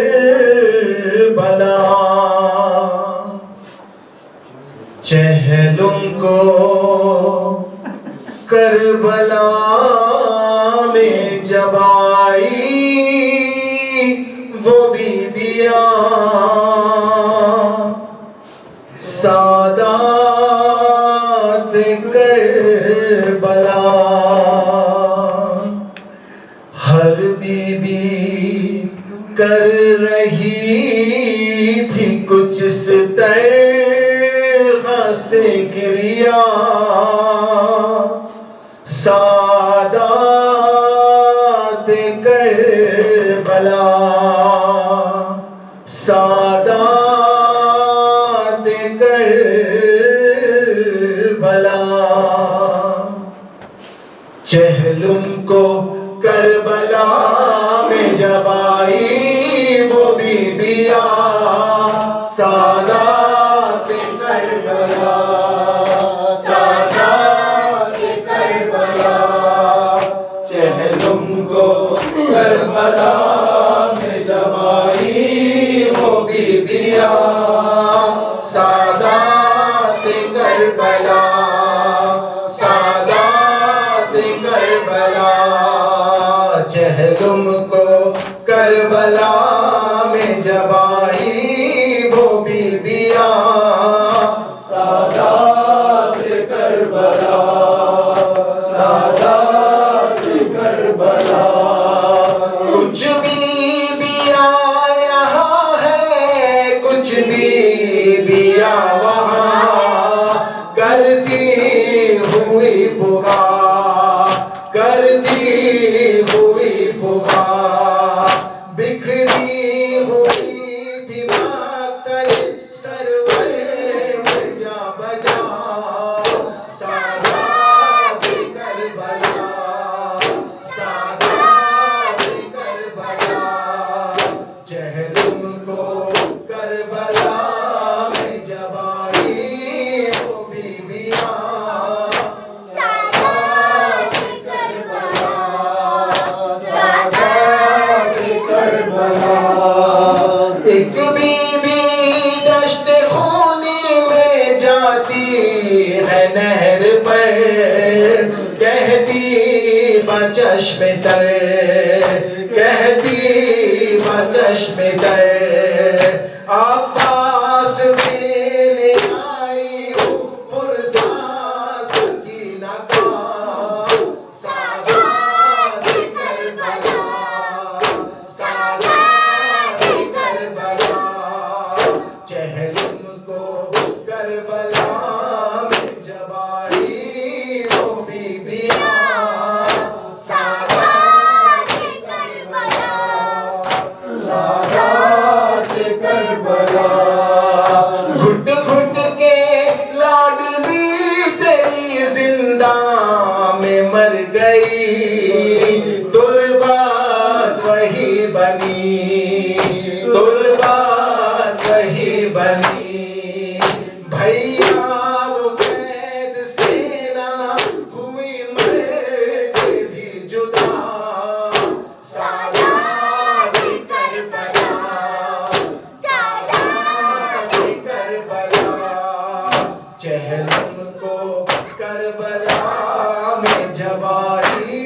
وہ بی بیا سادات کربلا سادات کربلا اکبر کی قبر پر یوں ہوئی لیلا نوحگر دیکھا نہ سال بھر دیکھا نہ سال بھر آئی ہوں قید شام سے اب ہو کے میرے ہاں سادات کربلا سادات کربلا چہلم کو کربلا میں جب آئی وہ بی بیا سادات کربلا سادات کربلا بانو یہ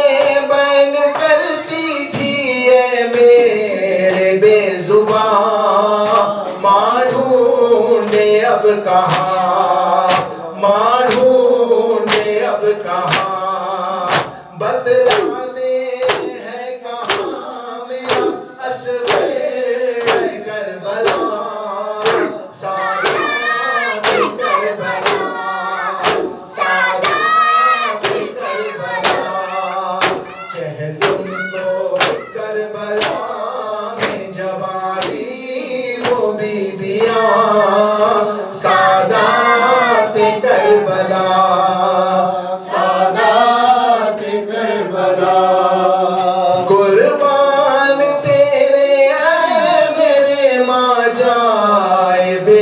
وطن مجبور تھی بہن مجبور تھی بہن زندہ میں مجھ سے تیری امانت ہوئی جدا سادات کربلا سادات کربلا چہلم کو کربلا میں جب آئی وہ بیبیاں سادات کربلا سادات کربلا سادات کربلا اے زینب میری بہنا اے زینب میری بہنا اے زینب میری بہنا اے زینب میری بہنا قافلہ ایک میں لایا تھا قافلہ ایک لے جا زینب قافلہ ایک میں لایا تھا قافلہ ایک لے جا زینب قافلہ ایک میں لایا تھا قافلہ ایک لے جا زینب راستہ مشکل ہے تو کیا راستہ مشکل ہے تو کیا ناد علی دوہرا زینب قافلہ ایک میں لایا تھا قافلہ ایک لے جا زینب قافلہ ایک میں لایا تھا قافلہ ایک لے جا زینب میری دعا ہے ساتھ تیرے غم نہ کر جو ہاتھ بنے ساتھ میرا تھا کربل تک جانا ہے اب شام تجھے ایک وظیفہ ہو تیرا ایک وظیفہ ہو تیرا ناد علی دوہرا زینب قافلہ ایک میں لایا تھا قافلہ ایک لے جا زینب قافلہ ایک میں لایا تھا قافلہ ایک لے جا زینب قافلہ ایک میں لایا تھا قافلہ ایک لے جا زینب لے کے علم تو غازی کا آج سے خود غازی بن جا تو بھی علی کی بیٹی ہے زخموں سے گھبرانا کیا رک نہ سکے پیغام میرا رک نہ سکے پیغام میرا ناد علی دوہرا زینب قافلہ ایک میں لایا تھا قافلہ ایک لے جا زینب قافلہ ایک میں لایا تھا قافلہ ایک لے جا زینب قافلہ ایک میں لایا تھا قافلہ ایک لے جا زینب آنسو پوچھ لے دامن سے آج گزر جا مقتل سے میری بہن ہے تو زینب صبر کی منزل طے کر دے لاغ مخالف ہوئے ہوا لاغ مخالف ہوئے ہوا ناد علی دوہرا زینب قافلہ ایک میں لایا تھا قافلہ ایک لے جا زینب قافلہ ایک میں لایا تھا قافلہ ایک لے جا زینب قافلہ ایک میں لایا تھا قافلہ ایک لے جا زینب والی سکینہ جب روئے میرے بنا جب نہ سوئے اس کو تسلی تم دینا پہنچے گا آرام مجھے سن لے میرے دل کی یہ صدا سن لے میرے دل کی یہ صدا ناد علی دوہرا زینب قافلہ ایک میں لایا تھا قافلہ زینا قافلہ ایک میں لایا تھا قافلہ ایک میں جا زینا شبیر کی وہ لاڈلی شبیر کی وہ لاڈلی شبیر کی وہ لاڈلی شبیر کی وہ لاڈلی سینے پہ جو شادے پلے سینے پہ جو شادے پلے سینے پہ جو شادے پلے سینے پہ جو شادے پلے جس کی آباد میں چلے جس کی آباد میں چلے منہ پر تمہارا چھوٹے نشان مولا کے ماں یا حسن یا حسین مولا کے ماں یا حسن یا حسین یا حسین یا حسین یا حسین یا حسین ہو عبد بیمار کا وہ عبد بیمار تھا چلنے سے جو لاچار تھا چلنے سے جو لاچار تھا اور شام کا بازار تھا اور شام کا بازار تھا اور مصطفیٰ کی بیٹیاں مولا کے ماں یا حسن یا حسین مولا کے ماں یا حسن یا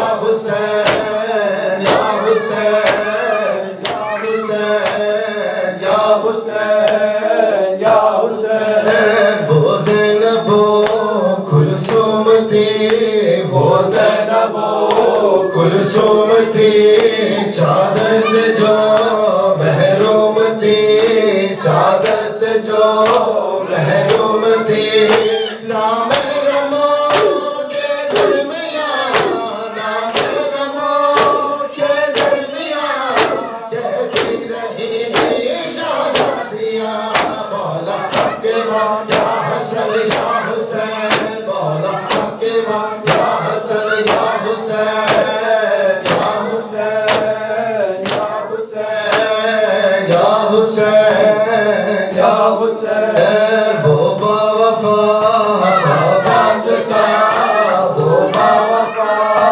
عباس کا وہ باوفا عباس کا وہ باوفا عباس کا دکھیوں کی جو ایک آس تھا دکھیوں کی جو ایک آس تھا پانی لیا پر نہ پیا پانی لیا پر نہ پیا معصوم کا احساس تھا قاضی کا وفا یا عباس یا عباس یا عباس یا عباس یا سکینہ یا سکینہ یا معصوم یا معصوم یا عباس یا عباس یا عباس یا عباس یا عباس یا عباس یا عباس یا عباس یا عباس یا محمد وآل محمد سلام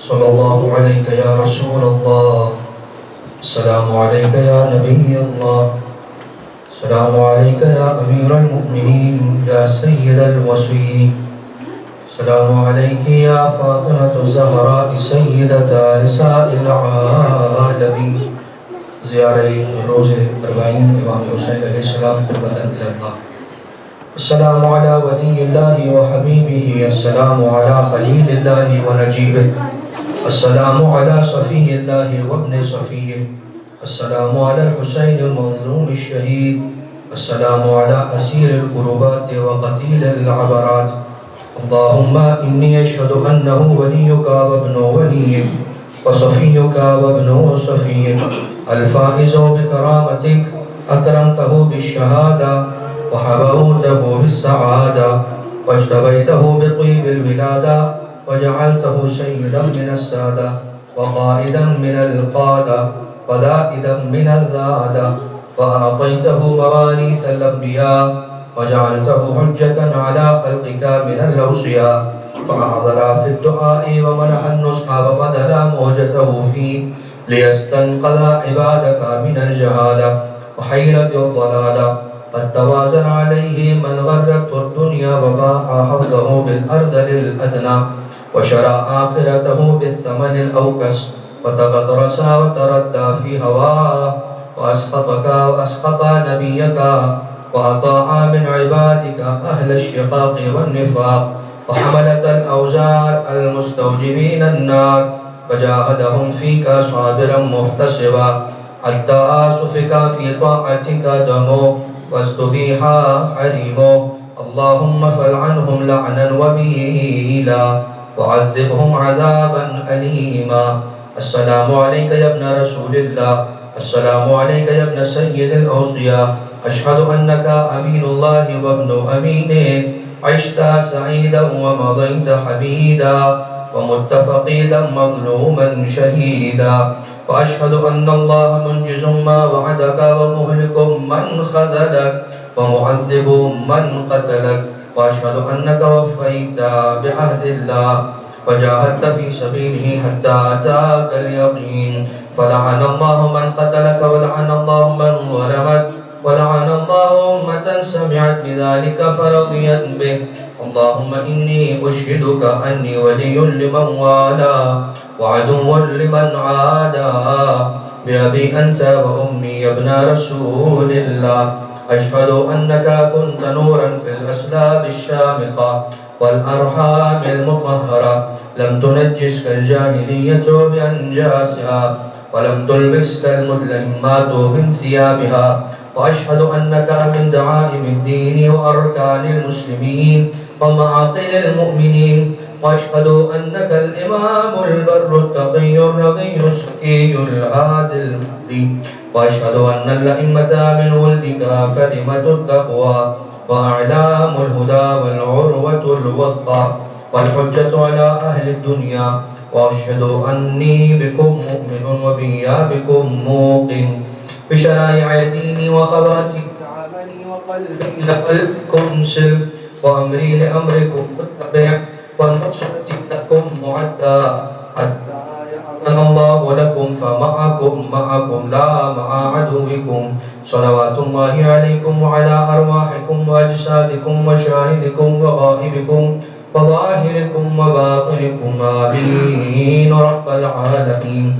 السلام عليك يا غريب الغرباء السلام عليك يا معين الضعفاء والفقراء السلطان يا أبا الحسن يا علي بن موسى أيها الرضا وعلى أختك فاطمة المعصومة السلام عليك أيها الإمام الرؤوف ورحمة الله وبركاته السلام عليك يا مولانا يا صاحب الأمر والعصر والزمان يا حجة ابن الحسن الأمان الأمان الأمان من فتن الزمان ومن زوال الإيمان ومن شر الشيطان السلام عليك يا خليفة الرحمن ويا مظهر الإيمان يا إمام الإنس والجان عجل الله تعالى فرجك وسهل الله تعالى مخرجك وظهورك ورحمة الله وبركاته اللهم صل على محمد